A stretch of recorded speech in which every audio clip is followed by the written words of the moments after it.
friends, welcome back to my channel. And if you're new here, my name is Wendy at Wendy's Inspired Reads, and this is going to be my February wrap-up.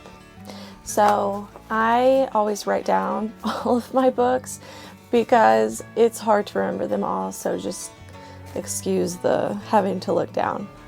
So the first one, which I've talked about many times, is The Rom-Commers. I gave this 5 stars. The Rom-Commers is probably the book you've heard me talk the most about this month because I absolutely loved it. It's by Catherine Center. It has not come out yet. I believe it comes out in July, and I got this as an ARC. Highly recommended. It's clean. It's like a famous person trope. And I adored them. They were quirky, they were funny, there was so much banter. I just could not get enough of this book. The ending was just like out of this world, like probably the best romance ending I've ever read. And I've had a video already about this book, I believe in my Valentine's, a TBR, so you can, watch that for more. But I've pretty much said the same thing several times. I loved it. The second one is The Naturals. I gave this 4 stars. I absolutely loved it. It is a YA, kind of like Criminal Minds with teenagers, and they have special abilities, and hers is to profile people, and she just is really gifted at that. And so this is following her along as she joins this group for the first time and is recruited because they knew she had this special ability. And as she goes along, there's a little bit of romance here and there as well, sort of like a love triangle element there, and some other teenagers with different abilities. One is like a lie detector, one can read emotions really well, one is also a profiler, and then another teenager is really good with just numbers and just super smart and quick to like remember things like that she's read or anything with math or stuff like that. The next would be Exordia. So Exordia was an ARC. I will preface this by saying I probably shouldn't have gotten this ARC. I should have read more into it. I went in a little bit blind and I regret it because it was a DNF for me. It was not my type of book. It has heavy, heavy themes of alien politics and alien characters right off the bat. Very confusing, very in-depth, and it wasn't just, yes, it was over my head, but it was also the fact that it was just heavy into the alien politics that I just don't enjoy reading about. I didn't enjoy reading any of this, really. And it's also very long. It was a little over 600 pages, I think, so I did DNF because I just knew I wasn't going to get through it. Usually if I DNF, it's a 1 star, so that's what I gave it. But if you love sci-fi and aliens and you really like reading really complex books about those things, you may enjoy this. The next one is The Only One Left by Riley Sager. I gave this 5 stars. It is my first Riley Sager book, and I absolutely loved it. I know it wasn't everyone's favorite, but I really loved it. It was more like a cozy mystery type of thing, and that's more my style when it comes to thrillers. That's why I love Ruth Ware so much. So if you love more that style and not the more intense stuff, then I think you would like this. Are there some scenes in there that are a little more intense and gory? Yes, but mostly no. It's more like a mystery, and I loved it. The next is Final Gambit. I gave this 3.5 stars, and let me explain. So the other Inheritance games I have loved. If you've watched my other videos, you know I have loved this series. I am not sure if this one I gave 3.5 stars because I listened on audio mostly, and it ruined it for me because the audio was just not great, in my opinion, or if I just genuinely was more bored with this one, or if I just found it more repetitive. Maybe it was all 3, maybe it was the audiobook that ruined it. I guess I'll never know. But I personally was very disappointed in this. I read this on my 24-hour reading vlog if you want to see me read it, and I just thought it was so repetitive. It just seemed like, you know, I know they're series, so in a little way the series can be repetitive, but in my opinion, this one just wasn't that interesting. I just felt like it wasn't even needed, or could have been, you know, brought up in the intensity a little bit. I'm not sure. But like I said, it could have just been the audiobook, but I just didn't love it as much. It just felt it to be forgettable. Originally in that vlog, I rated it 4 stars, but like a week or so later, I just felt like it was kind of forgettable, and I just kept thinking about how I wanted to lower it. So I did. The next is The Do-Over. And by the way, I am not listing off books in any particular order. Some of these are a little backwards because I read some other things before. But anyways, just know that. So The Do-Over I read for my Valentine's TBR. I gave this 3 stars. And just know that 3 stars are usually not bad for me. I think the 3-star book is good, and I still think The Final Gambit is good. It just wasn't my favorite, and compared to the other 2, it was lower. So with Lynn Painter, I've noticed I usually give around 3, 3.5, sometimes 4, because it is YA romance, and I don't love those as much, but I still really enjoyed it. So just know for me that a 3 star is not bad. So The Do-Over, I gave 3 stars. This was like a Groundhog Day Valentine's trope, and it was so cute. I really enjoyed it, especially around Valentine's Day. It's the perfect read for Valentine's Day. It's short and just easy to get through, about a teenage romance, and I just really enjoyed this one. It was kind of like just one of those happy, bubbly books. If you just want like a happy little romance, this is perfect for that. The next is Dawn of Hearts by, I think, Narina Raymond. I'm probably not pronouncing that right. It is a NetGalley arc. Not NetGalley, a Siren Queens, Siren Books, whatever the name is, I'll put it up here. I have not gone back to that site to read arcs. If you understand after this, this is why.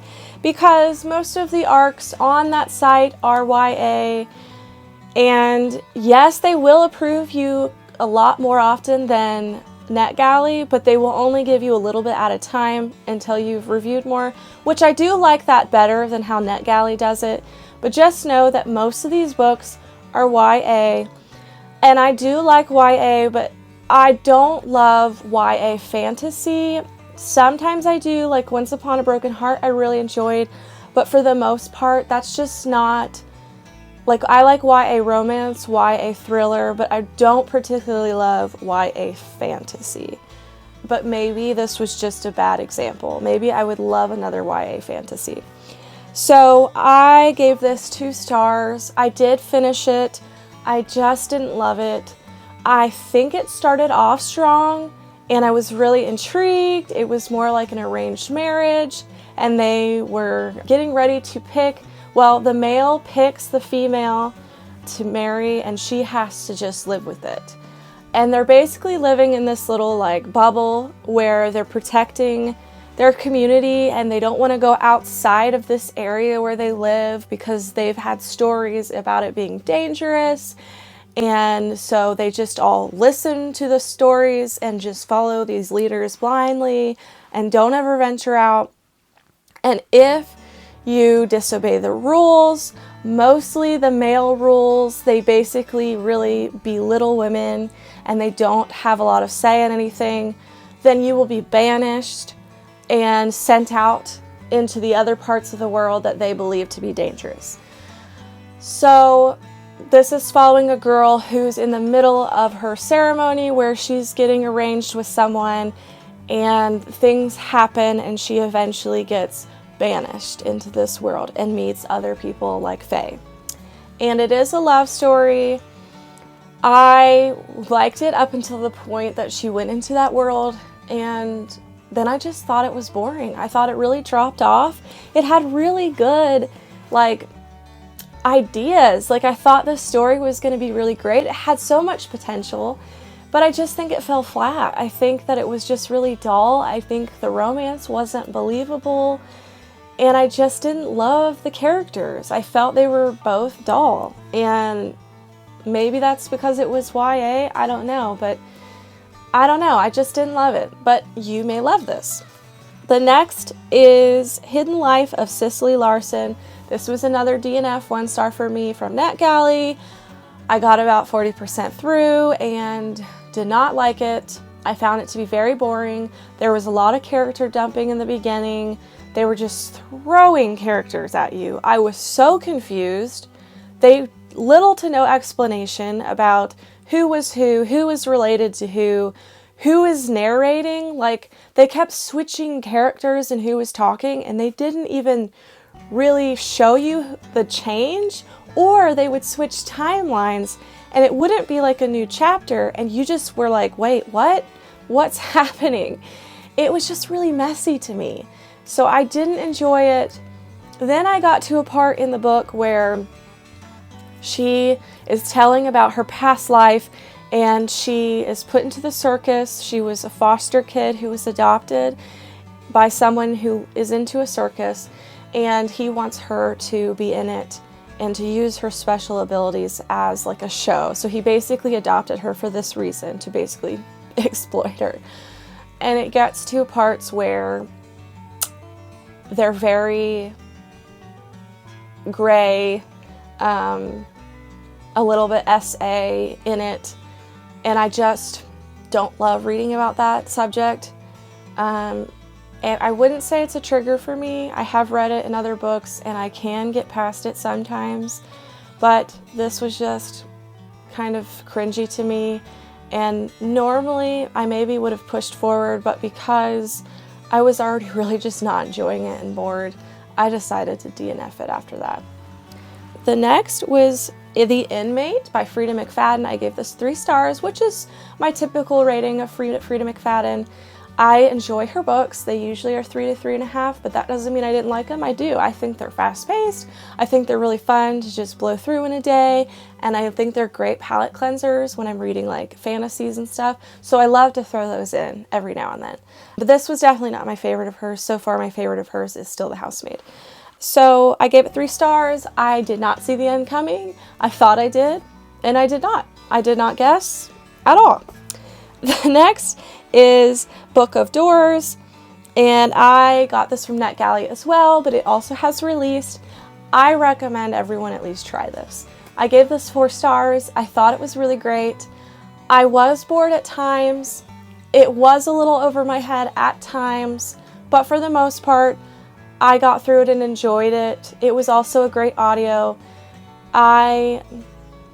I will say I think it's a little too long, and that's why I docked a star. I just think it didn't need to be as long as it was. They were kind of dragging things on, and things were getting a little repetitive, and I just felt like it could have ended sooner. But this basically follows Cassie, who she basically finds a book through someone, and it's a magical book where she can imagine anywhere she wants to go that she has seen before and open a door and be there.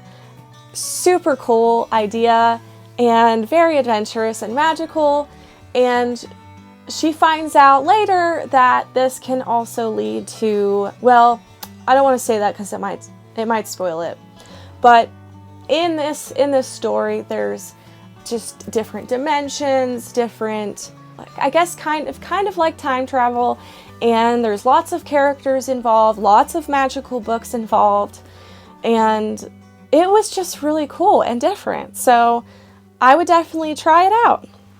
The next is Killer Instinct. I gave this 5 stars. I loved this one. This was the second book in the Naturals, and it was so good. I binged it on audio. I do really enjoy the Naturals on audio, actually. So if you're an audio person, this is a great audio. And I was on a road trip, and it was just the perfect thing to listen to. I really just think I liked this more because there was just a little bit more romance, but also I liked it more because the ending was just more high stake and interesting and just surprised me, and I really, really liked it. The next was All In, and this is the third in the Naturals. I read this right away because I had just loved the second one got into the next one right away. I was just really into this series. I also gave this 4 stars. I will say I think I liked Killer Instinct a little bit more. Even though I rated them both 4, I still think I remember Killer Instinct just more when I think about them. And so All In was great. Not as good as Killer Instinct, but it was still great. Has to do with a casino mystery, and Sloane gets her time to shine. And so I really enjoyed getting to see that. The next is Happy Place by Emily Henry. I'm dreading this because I know you all will be upset. Everyone and their mom loves this book, and I am happy for you that you love this book. I hated this book. This isn't the expectation I had for it. My best friend Leah loves it. Loves it. The first romance I think I've ever seen her give 5 stars. And most people do. I mean, people really love Emily Henry. I went into it thinking, okay, I had already previously DNF'd this book twice after like 4 chapters. I don't know why, I just kept thinking I wasn't just in the mood for it. Maybe I should have just stuck with that because it was like my brain was telling me something. But because my best friend loved it, I wanted to read it. And I was so bored. I was bored till probably 70% of the book. I'm really not joking. I listened on audio mixed with also reading. I didn't really like the audio, so mostly I read. I was so bored. I just think nothing was happening. For 70% of the book, nothing was happening. They get forced into the same room. It's a couple that had previously broken up, and all of the friends come together to this vacation home for like one last time. The friend dynamic was probably the nicest part of the book, but the love story, I just thought was awful. I think it wasn't believable. I think it was boring. I just didn't really care for either character. And the biggest problem is the miscommunication trope. That is a trope I hate. That is a big trope in this book. It took 70% of the book for these people to talk. 70% of this book for these people to finally talk about why they broke up. I mean, but you supposedly both loved each other. I mean, maybe that can happen in real life, but I don't know. It's not a story I care to read about. And also, it's called Happy Place. This story was not happy at all. None of this story was happy.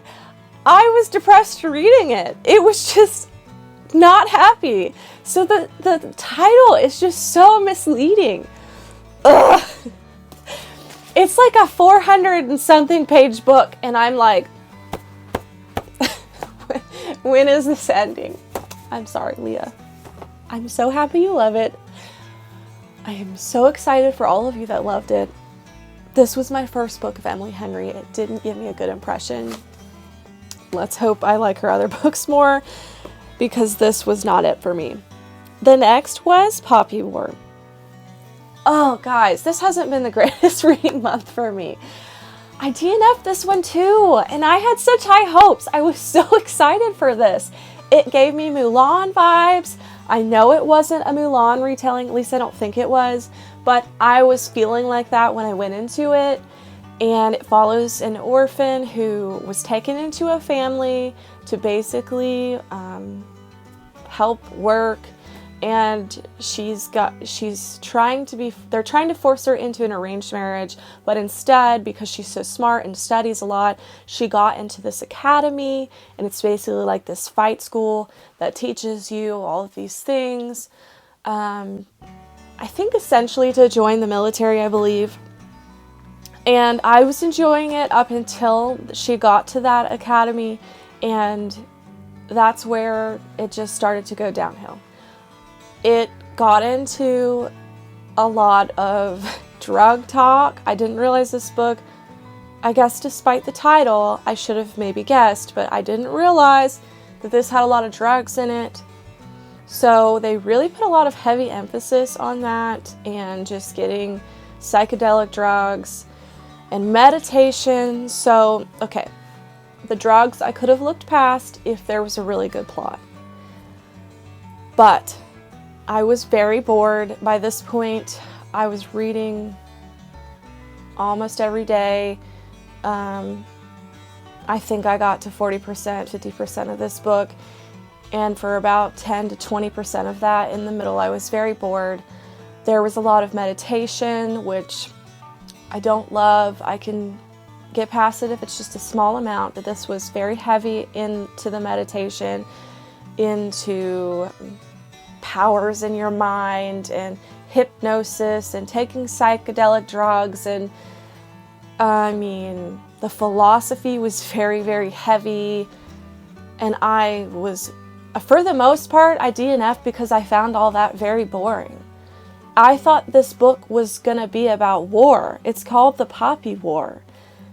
And I was so bored. I don't even know when the war starts because I was almost halfway.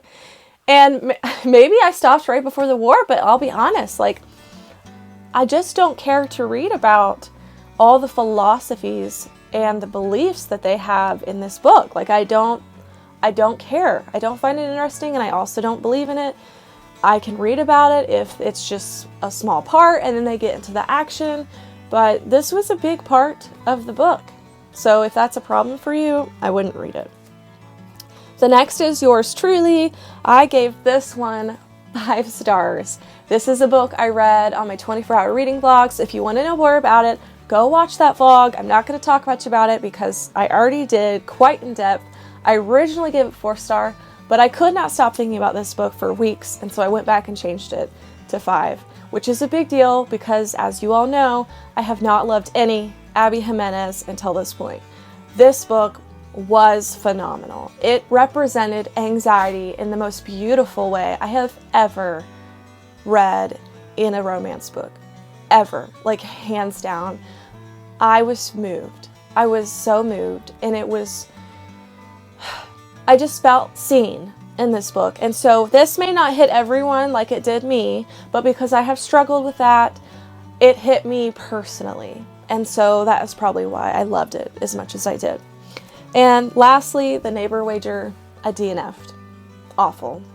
It was absolutely awful. This was a NetGalley arc. Probably, other than Exordia, probably the worst book I read this month.